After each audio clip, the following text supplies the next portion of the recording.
अहिल्यानगर के शेवगांव स्थित संघर्ष योद्धा बबनरावजी ढाकने केदारेश्वर सहकारी साकर कारखाना ने इस वर्ष का गन्ना पेराई सत्र सफलतापूर्वक संपन्न कर लिया है। प्रतिकूल परिस्थितियों के बावजूद कारखाने ने कुल 2,07,000 मीट्रिक टन गन्ने की पेराई कर महत्वपूर्ण उपलब्धि हासिल की।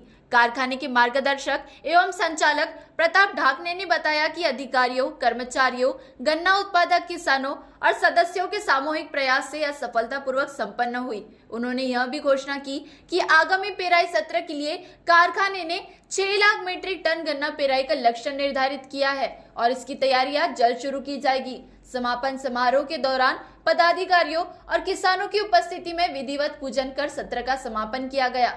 अब सभी की निगाहें अगले सीजन के बड़े लक्ष्य पर टिकी है।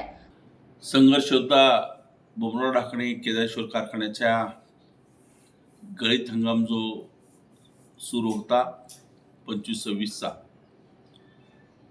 त्याची सांगता आज यशस्वीपणानं पार पडली।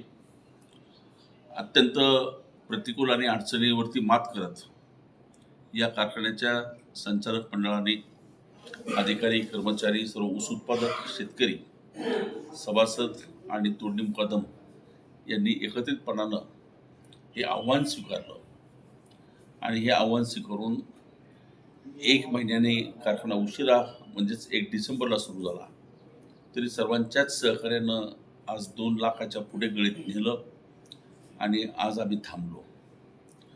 रीती रिवाजाप्रमाणे आपल्या विभागाचे प्रादेशिक सहसंचालक आणि या तालुक्याचे पोलीस निरीक्षक व इतर सर्व मान्यवरांच्या उपस्थितीत ही पूजा संपन्न झाली। अत्यंत मनाला समाधान आहे।